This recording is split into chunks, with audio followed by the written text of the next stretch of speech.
왜 이런 일이 일어났을까? 내일의 주인공은 바로 너이주. 자, 두 번째. 네. 핫한 고등학교 상상고. 네. 상상고는 어떨 것 같습니까? 상상고는 의대 확대에다가 그 다음에 의대 사관학교. 또 정시 비율이 높은 네. 이런 것들이 이제 합쳐지다 보니까 사실은 상승할 수밖에 없다. 일단은 그렇게 바라보고 있고요. 지금 상상교에 이제 이번에 이제 올해 교장 선생님도 바뀌시고 교감 선생님도 그랬어요. 바뀌셨더라고요. 그래서 그분 두 분 다 이제 아는 분들이에요. 예전에 이제 입학 부장님 하셨던 분들이고, 네네네. 근데 두 분의 성향을 봤을 때 개인적인 생각은 학교에, 그러니까 상상고가 사실은 정말로 그 정시 위주로 우린 의대 보내겠다 이런 마인드로 만들어진 학교가 아니거든요. 그렇죠. 원래 네. 수학 단과대학교 그쵸. 설립을 목표로 했었던 네, 학교. 그래서 우리나라의 기초과학을 이끌 수과학 인재들을 만들겠다. 이게 사실은 상상고의 목표였는데, 이게 정시 실적이 잘 나오고 그러다 보니까 의대 실적이 잘 나오다 보니까 우리한테는 이제 의대 잘 가는 학교 이제 이런 식으로 인식이 됐는데, 지금 이제 교장 교감 선생님이 아마 그런 부분들의 변화를 좀 줘보려고 노력하시지 않을까. 그럼 위험해지는 거 아닙니까? 상상고가 꼭 의대가 아니어도 상상고에 가서 약간의 변화가 또 예측이 되고 있으니 아이가 융합형 인재로 커나갈 가능성도 생기겠다. 그럼요. 네. 그리고 사실 죄송하지만 정시 네. 또에 강한 학교이기도 하고 네. 워낙 수학을 정말 타이트하게 가르치는 학교다 보니까 그러니까 공부 자체에 집중하는 학생이라면 뭐 내신 등급과 관계없이 상상고 진학서는 괜찮을 것 같아요. 네, 괜찮습니다. 네. 그리고 좀 묘하게 제가 그 충청도 쪽에 신경 쓰는 네, 학교들이 네, 좀 있는데 네. 북일고, 네. 그 다음에 사대부고, 네. 그리고 한일고 네. 이렇게 세 개 학교 네. 좀 명문 거의 삼성고까지 합치면 네 개 네, 학교 네, 얘기했는데 네. 근데 그 학교 중에 저는 교육 과정을 다 뜯어봤을 때 야 이럴 수가 있냐는 당연히 삼성고가 좀 많이 놀라웠고요. 맞아요. 놀라울 거예요. 네. 네. 굉장히 놀라운 수준이었는데 나머지 세 개 학교 중에는 천안 북일고가 변화가 재작년부터 엄청나게 줬거든요. 네. 그리고 입시 결과도 한 3년 전부터 계속해서 좋아지고 네. 있고. 근데 이번에 보니까 천안 북일고의 경쟁이 좀 소폭 낮아졌어요. 네. 이것도 이게 왜 이런 일이 일어났을까? 왠지는 사실 저희가 모르겠지만 네. 그러면 이 학교는 다시 올라갈 거다라고 예상을 해도 괜찮은 걸까요? 제가 봤을 땐 소폭 상승은 좀 있을 것 같아요. 소폭 네. 상승은 있을 건데, 네. 지금 사실은 어떻게 보면은 북일고가 지금 그러니까 변화들을 추구하고는 있어요. 근데 지금 기존에 있었던 어떻게 보면 상산고나 이런 학교에 비해서는 조금 어머님들 입장에서 매력이 조금 떨어지는 부분들이 있잖아요. 그러다 보니 좋은 학교인데. 그런 부분에서 이제 영향을 미친 게 아닐까라는 생각이 들고요.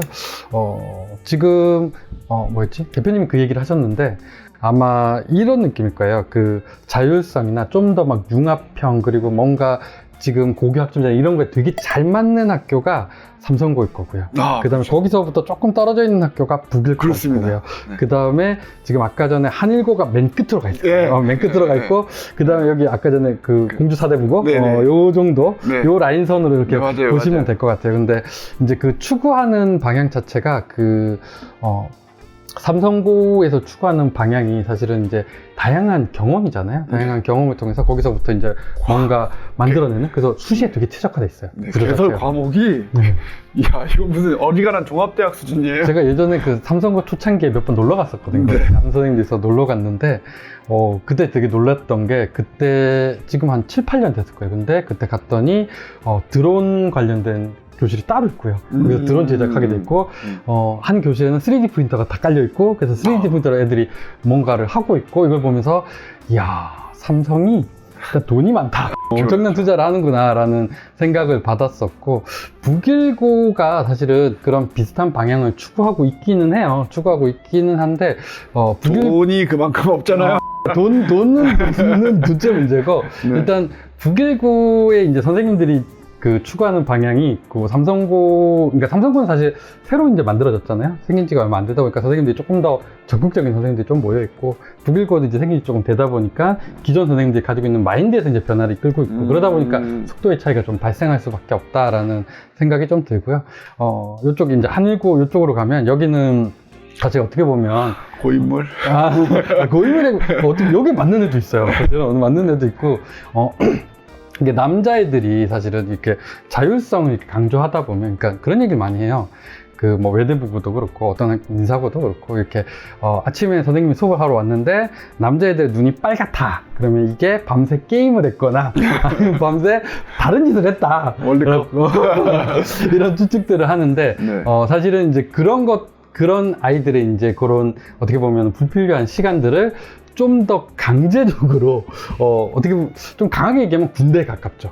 그래서 앉아서 끊임없이 공부할 수 있도록, 그리고 너희들이 이제 너무 스트레스를 받으면 공을 하나 던져주고 이제 좀 차다 보면 땀을 빼고 나면 이제 스트레스 풀리지 않느냐, 그럼 다시 앉아서 공부할 수 있도록, 그래서 좀 더 군대 비슷한 느낌으로 그렇게 공부하는. 그러면 사실 어떻게 보면 여기에 맞는 친구가 있을 수도 있어요. 불필요한 시간을 네. 너무 많이 보내는 것 같다 그러면은 우리 애는 좀 그런 데서 좀 더 그 강한 힘 앞에서 열심히 공부할 수 있는 이런 분위기가 맞을 수 있을 거고, 아니면 이렇게 좀 더 자율적인 게 맞는 친구가 있을 거고, 뭐 그런 차이가 있는 것 같아요. 그래서 그것도 아이들이 이제 성향에 좀 맞춰서 우리 고민해봐야 된다. 사실 한일고 학생들도 보면 굉장히 우수하고 뭐 맞아요. 입학 실적도 당연히 괜찮고, 뭐 한 5등급 이런 학생들도 내신은 5등급인데 실제로 제가 볼 때는 이 친구는 진짜 지식의 수준이 최상위권이다 라고 판단된 친구들 되게 많이 봤거든요. 근데 그런 친구들도 거기에서 굉장히 강한 경쟁에 이렇게 약간 못 견디는 경우들도 좀 종종 있고 하니까, 네, 맞아요. 네, 그런 것도 좀 유심히 관찰해 보셨으면 좋겠고, 방금 소장님 말씀하신 대로 좀 자율성이 좀 더 부여되느냐, 아니면 약간의 규율이 좀 엄격함이 좀 유지가 되느냐라는 학교의 분위기라는 것도 있으니까 그런 부분 좀 체크를 하시면 좋겠다는 굉장히 중요한 말씀이셨습니다. 그리고 외고 엄청 핫하지 않습니까? 네, 맞습니다. 올해 진짜 외고 폭발했죠. 네, 맞아요. 와, 전국에 외고를 폐지하겠다 또는 폐지한 학교가 지금 2개가 있어요. 네, 맞아요. 근데 그 학교들 지금 땅을 추고 후회하고 있지 않을까. 근데 외고 경쟁률에 대해서 일단 설명을, 전반적인 흐름을 좀 말씀 부탁드릴게요. 외고는 사실은 지금 뭐였지? 특목 자사고 폐지 이야기로 타격을 받았고요. 네, 그 다음에 그렇죠. 두 번째는 한국 사회 자체가 이제 자연계로 굉장히 쏠리는 구조로. 근데 그 꼭 한국 사회만의 문제는 아닌 전 것 같아요. 세계적인 문제죠. 그러다 보니까 사실은 외고 국제고로 나와서는 사실은 자연계로 갈 수가 없잖아요. 네네. 그러다 보니 여기는 인문계 중심의 학교고, 그러다 보니 사실은 경쟁률이 계속 떨어지는 추세, 그런 추세를 가지고 갈 수밖에 없었는데, 이 학교가 이제 조금 힘이 실어졌던 게 그 황금 대지띠에.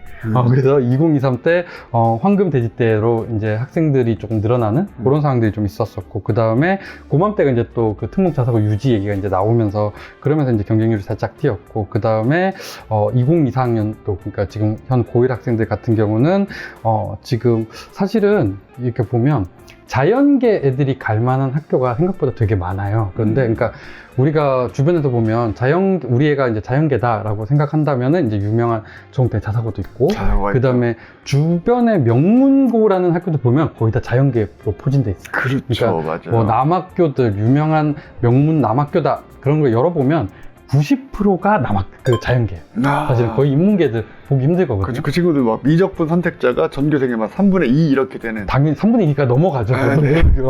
그런 상황이다 보니까 사실 인문계 학생들이 학교 선택하기가 되게 힘들어져요. 그래서 이제 보통 어머님들이 이제 그런 것들 하면서 고민하는 게, 그러면 인문계 학생이 좀 많아져야 사실은 우리 아이가 자극도 많이 받고 활동도 뭐 많이 하고 그럴 수가 있잖아요. 그러다 보니까 이제 그런 학교를 이제 찾아보게 되는데, 이게 재밌는 게 공부를 좀 하는 애들이 자연계로 다 쏠리고 그런 학교 다 쏠리다 보니까 이제 그런 학교들, 인문계가 많아진 학교들을 보면 공부를 안 하는 친구가 좀 많아지는 학교? 이제 선택이 되게 부담스러워지죠. 이제 부담스러워지고, 그랬을 때 이제 외고나 국제고를 고민해보는 이런 상황들이 왔던 것 같고, 그래서 저도 예전에 이제 설명하면서 그런 얘기 했던 것 같아요. 우리 애가 인문 사회계열로 갈 거다. 그런데 언어에 스트레스를 그렇게 많이 받진 않는다. 그러면 외고 쪽. 그 다음에 언어는 좀 스트레스 받는다. 그래서 사회계열 쪽 수업들을 좀 더 좋아한다. 그러면은 국제고 쪽. 이제 이런 선택들을 해도 나쁘지 않다라고 이야기했는데, 이제 그게 자연계 심화가 사실은 인문계 학생들의 선택권을 좁혀놨고, 그러면서 이제 외고의 경쟁률을 조금 더 끌어올린 게 아닐까라는 생각이 들긴 합니다. 실제로 우리 아이가 공부를 좀 하는데 수학은 또 이렇게 좋아하진 않아요. 시험을 잘 보고 있는데, 그러면 근처에 있는 일반고를 보내려고 했더니 가서 또 노는 거 아니야? 라는 생각에 이제 외고, 국제고 이렇게 생각을 하게 되는데, 그 전까지는 막상 외고를 가도 우리가 또 영어를 그렇게 잘하는 것 같지도 않고, 뭐 중국어는 준비해 본 적도 없으니까 부담됐고, 뭐 이런 사례들이 되게 많았어요. 그래서 그냥 어쩔 수 없이 나중에 결국 선택지는 근처에는 좀 괜찮은 일반고. 막상 갔더니 수학, 과학을 매우 좋아하는 학생들에게 1학년 때부터 살짝 치여서 그 친구들은 수학, 과학 좋아하는 친구들이 좋아하는 친구들입니다. 잘하는 친구보다 좋아하는 친구들이 고1, 고2 올라갈 때 수원수투라는 공통과목 이런 거에서 성적이 좀 오르기 시작하거든요. 그래서 전국에 있는 진학지도교사협의회 자료를 보면, 참고를 하면 거기에 보면 거의 70% 정도가 좀 상위권 1등급 애들 중에 이공학 계열 애들이 포진해 있고 인문사회 계열이 30에서 35% 사이로 좀 줄어들어 있다. 해마다 줄어들고 있어요. 그러면 이제 당연히 엄마들의 선택은 그럼 비슷한 애들끼리 경쟁하는 게 낫지 않아? 야, 이게 되어 있는데, 그런데 역시 또 우리가 고교학점제 얘기를 빼놓을 수는 없을 것 같아요. 근데 지금 대표님 얘기 듣다 보니까 이제 제가 든 생각인데, 일단은 외고 국제고 이쪽에 가면 수학을 좋아하는 친구는 없어요. 수학을 좋아하는 친구는 뭐 전국 단위 자사고든 아니면은 주변에 명문 자연계가 많은 이런 학교로 다 가 있어서 일단 수학, 과학을 좋아하는 친구는 외국 국제고에 없다. 다만 이제 이건 있는 것 같아요. 수학이 필요하다는 건 알아요. 그래서 수학을 조금 더 많이 한 친구랑 조금 덜 한 친구, 요런 학교로 이제 구별이 되는 학교? 그렇게 보는 것 같고, 이제 어머님들이, 그 중학생 이제 어머님들의 항상 하는 고민 중에 하나가 외고를 가면 어문계열로 가야 되는 거 아니냐, 이런 고민을 하시는데, 사실 외고에서 어문계열로 가는 인원이 한 20%밖에 안 돼요. 대부분 다 사회계열 쪽으로 가기 때문에. 그래서 지금 한국 사회에서 분위기가 외국 국제고는 뭐 어문계열이나 이쪽으로 가는 게 아니라 그냥 인문 사회계열 아이들 중에 공부 열심히 하는 친구들이 모여있는 학교, 그런데 이제 그런 특정 과목들이 좀 많아지는 학교, 이렇게 보는 게 맞을 것 같고, 지금 중3 밑에 아이들은 사실은 이제 국제 외국어고 이제 이런 개념도 이제 성립을 하잖아요. 근데 외고랑 국제고 이제 가장 차이가, 이제 얘네들이 이제 이수 단위가 200 단위로 지금 돼 있고, 이제 그게 학점으로 바뀌는데, 이수 단위 200 단위 중에 80 단위 정도를 이제 언어를 해야 되는 게 외고고, 사회 계열을 해야 되는 게 이제 국제고였는데, 이제 외고 국제고가 합쳐지면 사실 이 학교는 언어랑 사회가 다 깔릴 수 있는 학교가 되거든요. 그러니까 정말 그냥 인문계 학교 이런 느낌들이 되기 때문에 사실 인문계 특목고, 인문계 특목고 그런 단어가 바뀌었네요. 네. 그래서 그런 개념들이 이제 성립하기 때문에 그런 부분에서 이제 경쟁률이 충분히 오를 수 있는 구조가 아닐까라는 생각이 들어요. 근데 그런 게 있잖아요. 어머니께서 아직 그 외국어 고등학교와 국제고등학교 경기가 허물어지고 있다. 법적으로 이제 발표를 했잖아요. 네, 맞아요. 근데 그걸 잘 모르는 분도 계실 것 같으니까 그 내용을 조금 더 설명 부탁드릴게요. 네. 지금 현재 외고 학교 체제를 보면 얘네들이 이제 그 졸업할 때까지 200 단위라는 이수 단위를 맞춰야지만 졸업이 가능해요. 그리고 그 이수 단위가 이제 학점으로 바뀌면서 이제 일정 학점을 마치는 이런 구조로 이제 가는 거잖아요. 가는 건데, 거기서 이제 그 200 단위 중에 80 단위 이상을 언어 수업을 해야 돼요. 그러다 보니까 언어를 많이 해야 된다. 맞아요. 원래는. 네, 그래서 뭐 내가 영어과로 들어가면 제일 전공어가 이제 영어고, 제2 전공어가 뭐 중국어가 되면 이제 중국어 수업도 들어가고, 뭐 그러다 보니까 이제 언어 수업이 굉장히 많이 늘어나는 거고, 이제 국제고는 사회교과 수업이 이제 그렇게 늘어나는 구조예요. 그러다 보니까 이쪽은 언어를, 이쪽은 사회를 수업이 굉장히 많이 늘어나다 보니까 그게 이제 불편하면 이 학교를 가기 이제 좀 어려워지는 이런 느낌이 있었는데, 지금 이제 국제 외국어고가 된다라는 건 제 느낌으로 이게 명확하게 나와 있지는 않지만, 그 80 단위라는 게 언어랑 사회가 동시에 이제 적용될 가능성이 높고, 그러면 아이가 이제 그거를 넘나들면서 선택하는 구조, 이런 구조가 될 거고, 그러면 그거는 그냥 인문 사회계열 학교죠. 그래서 그런 구조로 갈 가능성이 커지기 때문에 사실 이제 인문 사회계열 쪽으로 내가 생각한다면 선택해도 충분히 메리트 있다, 그런 생각이 들어요. 더더군다나 이제 고교 학점제가 되면서 맞아요. 본인의 과목 선택권이 좀 더 넓어지니까, 그리고 또 그 전에 외국어 고등학교 학생들도 뭐 항상 경영학과 선호도가 워낙 높았는데, 뭐 당연히 국제고 출신 애들도 경영이나 정외과 뭐 이런 쪽에 선호가 높았는데, 이게 합쳐지면 정말 외국어도 많이 하고 뭐 정치나 경제 이런 것도 선택자도 훨씬 자유롭게 깔려서 아이들의 대학 진학에 대한 기대치가 더 올라가는 것이 아닌가 하는 생각이 들어요.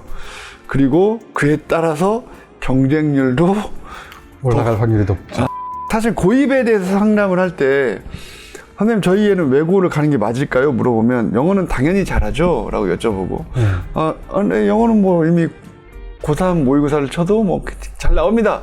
그 다음 물어보는 게, 근데 사실은 수학을 잘해야 돼. She's not a U.S. citizen and they don't grant visas to weapons of mass destruction. She's a kid. Give me a break. 수학은 한국 사회에서 수학을 못하면 일단 다 불편해요. 대입에서 되게 불편해요. 되게 불편해지다 보니까 수학을, 그러니까 외고 국제고 가는 아이들한테 수학을 그러니까 좋아하길 바라진 않아요. 하지만 수학을 좀 열심히 해야 된다. 이거는 피할 수 없는 숙명인 것 같아요. 한국의 수학. 아, 그렇군요.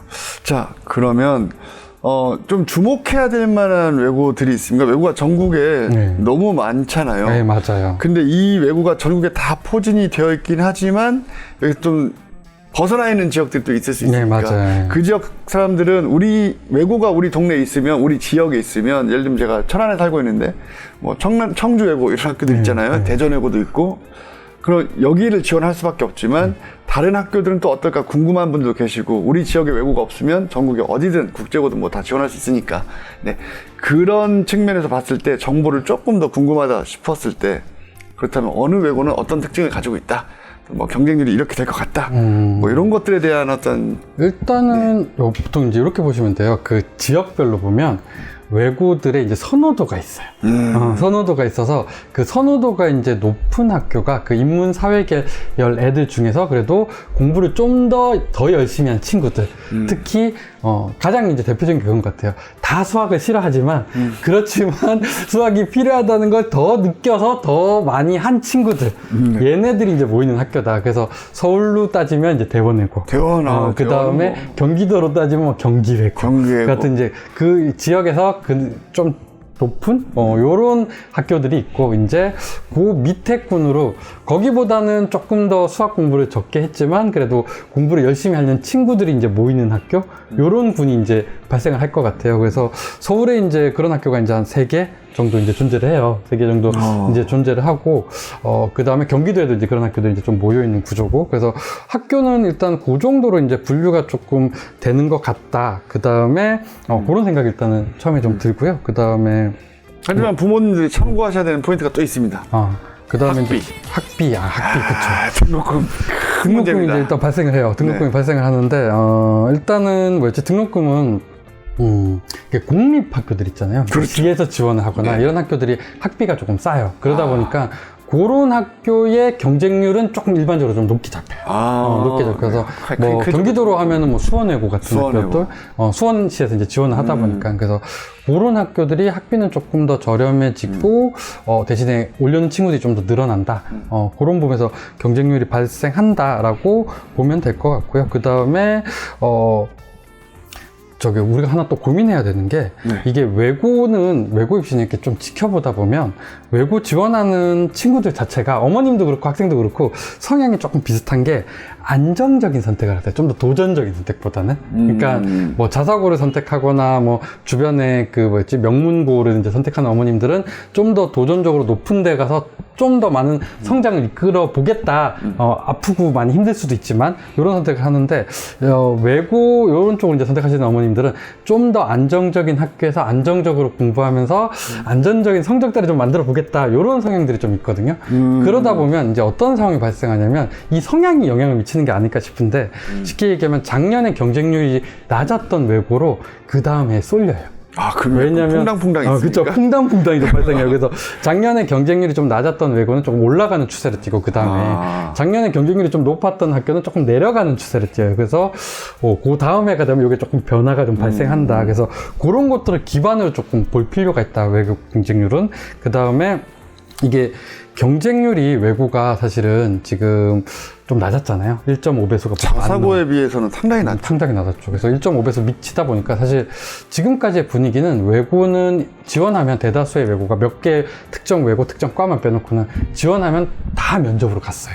그쵸. 네, 거의 다 면접으로 가는 이제 구조였는데, 이게 경쟁률이 지금 오르는 추세가 돼버리면 1단계에서 보통 교육부 방침이 1.5배에서 2배수를 면접으로 넘길 수 있거든요. 근데 이걸 이제 고등학교가 우린 1.5배 할 거야, 2배 할 거야 이렇게 결정을 하는데, 이게 경쟁률이 넘어가 버리면 커팅을 당할 수 있어요. 그럼 예전에는 B가 조금 있었던 학생도 면접을 통해서 얼마든지 뒤집을 수 있는 상황이었다면, 올해부터 이제 경쟁률이 좀 뛰게 되면 이 면접으로 못 갈 수 있는 상황도 발생할 수 있다. 그래서 그런 것들도 조금 따져봐야 된다. 외고 지원 시에 라는 생각이 듭니다. 근데 외고는 영어만 반영이 일단 원칙이고, 영어가 동점일 경우에 이제 뭐 국어랑 사회가 반영되는 거잖아요.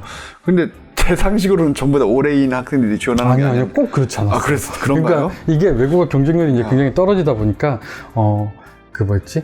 영어에 B가 있는 애도 면접으로 가서 면접에서 뒤집을 수 있는 상황이 발생했어요. 그랬었군요. 그렇죠. 그랬는데 이게 경쟁률이 올라가면 일단은 영어에 A인 애들이 더 늘어날 거고 거기다가 이제 그렇게 되면 이제 3학년 2학기부터 국어 사회로 이제 반영이 가잖아요. 네네. 근데 이게 국제고 중에 경쟁률이 높은 학교도 있거든요. 그런 학교는 2학년 1학기 거까지 국어사회까지 반영이 돼요. 그렇게 해서 2배수가 막 커팅이 돼버리거든요. 그러다 보니 사실은 그런 상황들이 좀 올 수 있다. 그래서 내가 지원하려는 학교의 올해 움직임들을 좀 봐서 내가 만약에 내신에 이제 뭐 국어, 영어, 사회가 다 올해이다 그러면 전혀 상관이 없죠. 어디 있어도 상관이 없는데 이제 그런 것들을 조금 따져서 고민해야 되는 상황들이 있지 않을까라는 생각이 듭니다. 국제고도 반영 과목 외고랑 같나요? 똑같아요. 똑같아요. 네, 그러니까 일단 영어만 평가를 해야 되고 그 다음에 이제 국어 사회를 평가를 해서 요걸 기반으로 1.5배에서 2배수 아이들을 면접을 데려오고 얘네들은 이제 면접을 본다라는 게 외고 국제고가 교육부 매뉴얼로 정해져 있기 때문에 전국에 있는 모든 학교가 똑같고 이게 국어 사회가 원래 들어간 이유가 이게 성취평가제가 되면서 사실은 동점 영어만 지금 발생을 하는데 고맘때 이제 교육부에서 조사해 봤더니 전국의 외국 국제고 선발 인원이랑 그 다음에 영어 올해이 받은 인원을 놓고 봤을 때 그 인원이 선발 인원의 8배가 돼요. 그러다 보니까 고등학교가 면접을 못 치르는 상황이 발생하고 그래서 어떤 과목을 더 반영해 줄까라는 이제 논의가 있었고 그러면서 국어 사회가 이제 반영이 된 거거든요. 그게 한 3년 전인가 그때쯤부터 시작됐던 것 같은데 기억에는 네. 맞죠? 근데 그렇구나. 국제고도 영어부터 네, 그 다음에 동점자 보통 다 동점자가 될 건데 국어 사회 학년별로 이렇게 최근 학년부터 네, 3학년 2학기부터. 네. 야, 그럼 자사고 학생들은 서류가 반영되는 게 3학년 이렇게 창체만 반영이 되잖아요. 3학년 1학기 때 창체하는. 그러니까 자사고에 이제 성적은 다 반영이 되는데 네네. 그 반영되는 서류 기준 있잖아요. 서류. 네, 서류. 네. 학생부 말씀하시는 네, 학생부. 네. 그럼 자사고는 3학년 1학기 서류가 다 반영되는 겁니까? 일단은 외고랑 그 자사고랑 학생부를 뽑을 때 사실 가장 크게 차이 나는 거는 세부능력 특기사항이에요. 그래서 네. 외고 거는 세부능력 특기사항이 아예 안 나오고요. 자사고는 1학년, 2학년 세부능력 특기사항이 나온다. 그게 가장 큰 차이인 것 같아요. 그러니까 3학년 1학기 자사고는 세부 능력의 특기사항이 안 나오는데 외고는 1, 2학년도 안 나온다? 네, 1, 2학년도 안 나와요. 그러니까 세부능력 특기사항이 외고 국제고는 아예 안 나와요. 평가자가 아예 볼 수 없어요. 그럼 이 친구들은 뭘로 뽑아요? 성적만 가지고 뽑을 수는 없잖아요. 아니요, 성적표 가지고 뽑으면 예전에, 그러니까 제가 그 입시를 할 때는 예전에는 그나마 지금보다는 좀 더 나았어요. 근데 그때도 이게 대학 사정관들이 그 얘기 하더라고요. 애들을 어떻게 뽑아요? 이렇게 자료를 없이 그리고 얘기를 했는데 진짜 통 블라인드잖아요. 통 블라인드. 맞아요. 그래서 근데 일단은 그러다 보니까 외고에서는 학생부에 자유학기제 활동 이런 거 있잖아요. 그런 것까지도 다 꼼꼼히 읽을 수밖에 없어요. 왜냐면 읽을 수 있는 자료가 너무 확 줄어들어서. 그러니까 자사고 쪽이 되면 자사고인데 경쟁률까지 좀 높은 학교가 되면 사실은 자유학기제 활동을 그렇게 집중해서 읽진 않아요. 그거보다 더 읽을 수 있는 영역들이 많으니까. 근데 외고에서는 읽을 수 있는 영역이 확 줄어들다 보니까 학생부를 좀 더 많이 다른 영역들을 더 많이 볼 수밖에 없다라고 보는 거죠. 그렇구나. 오늘 새로운 걸 알게 되었습니다. 이게 마인드가 좀 달라져요. 그러니까 이게 너무 없다 보니까 없는 데서 찾아내야 되잖아요. 그래서 더 있는 부분들을 충실히 쓰는 그런 느낌이 더 강해지는 것 같고 자사고 평가할 때는 그래도 외고보다는 좀 더 자료가 많긴 하니까 그것들을 종합적으로 좀 더 보려고 하는 시각들이 발생하는 것 같아요. 그럼 외고 국제고를 지원하려는 학생들은 중학교 1학년 자유학기제가 되게 중요하네요. 꼭 자유학기제가 중요한 건 아니죠. 자유학기제가 중요한 건 아니고 사실은 제가 봤을 때 고입에서 학생부에 제일 중요한 거는 종합의견이다. 행동 특성 및 종합의견. 그래서 1학년 자연수직 승급. 그게 제일 중요하다. 그래요? 왜냐면 인성을 보기 위해서 맨 먼저 볼 뿐더러 그 다음에 학생에 대해서 가장 세부적으로 써있는 글이다. 그 학생부 그 제한된 범위에서는 가장 세부적이기 때문에 그게 제일 중요하다. 그 다음에 이제 앞에서부터 이제 보게 된다면 외고로 놓고 보면 이제 창의적 체험활동 그래가지고 그쪽 부분들이 이제 쭉 나열돼 있으니까. 근데 그건 다 들어가나요? 그건 다 들어가요. 그건 다 다 들어가는데 이제 거기에 너무 똑같은 내용들이 많다 보니까. So, this isn't the first time we've had this conversation, is it? How did you know? I know about the slipping. And who do you think paved that road? 사실은 아이에 대한 특별한 내용들이 많진 않아요. 근데 그걸 또 찾아내야 되고, 뭐, 그 다음에 이제 뭐 성적은 국어, 영어, 사회, 국어 정도밖에 안 나오고, 그리고 이제 자유학 기자 활동도 좀 더 봐야 되고. 네, 독서도 나오긴 해요. 고입은 또 신세계네요. 신세계예요. 일단은 그 뭐였지? 너무 자료가 없는 건 맞아요. 네. 그래서 선생님들이 참 고민을 많이 해요. 이 학생은 도대체 누구냐라는 고민을 가지고.